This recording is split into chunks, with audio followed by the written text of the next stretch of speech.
محترم اساتذہ کرام اور میرے ہم مکتب ساتھیوں، السلام علیکم۔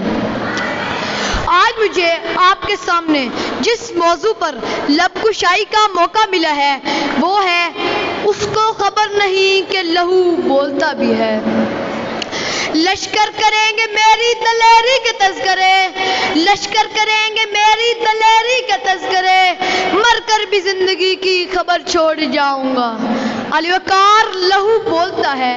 اگر یہ بات جاننی ہے تو واقعہ کربلا کی طرف نظر دوڑائیں، جو کہ آج بھی حضرت امام حسین علیہ السلام کا نام زندہ ہے اور یزید کا نام کوئی بھی نہیں لیتا۔ واقعہ کربلا حق و باطل کی جنگ تھی۔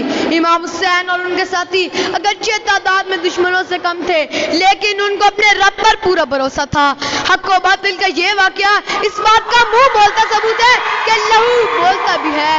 علی وقار لہو بولتا ہے، چاہے وہ لہو میرا ہو یا مشال خان کا یا اس عافیہ صدیقی کا جسے مسلسل زندان میں تشدد کا نشانہ بنایا جا رہا ہے، یا اس بوڑھے باپ کا جس کی بیٹیوں کی ڈولی اٹھنے سے پہلے اس کا بطہ نہ دینے پر اس کا جنازہ اٹھ گیا تھا، یا ان دو معصوم بھائیوں کا جن کو لیاری کی سڑکوں پر ناحق گھسیٹتے ہوئے گولیوں کا نشانہ بنایا گیا۔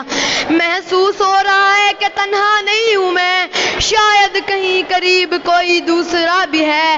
قاتل کی صفائی سے تو ہی ہے آستی، اس کو خبر نہیں کہ لہو بولتا بھی ہے۔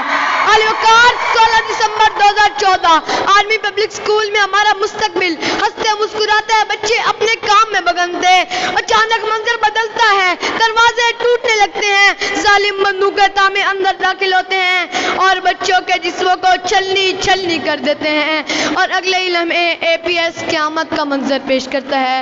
علی وقار پاکستان یوم سیاہ مناتا ہے۔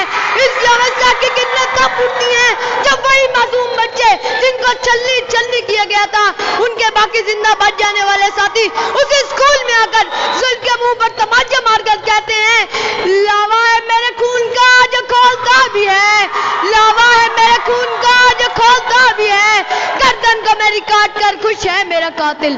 آج بھی وہ بچے اپنی منزل پر گامزن ہیں اور کہتے ہیں کہ لہو بولتا بھی ہے۔ علی وقار آج بھی فلسطین اور کشمیر کے مسلمانوں کو بے دردی سے شہید کیا جا رہا ہے۔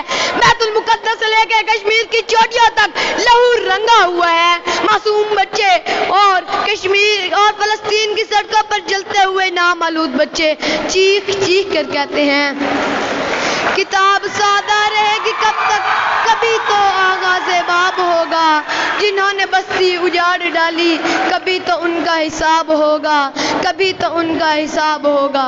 والسلام۔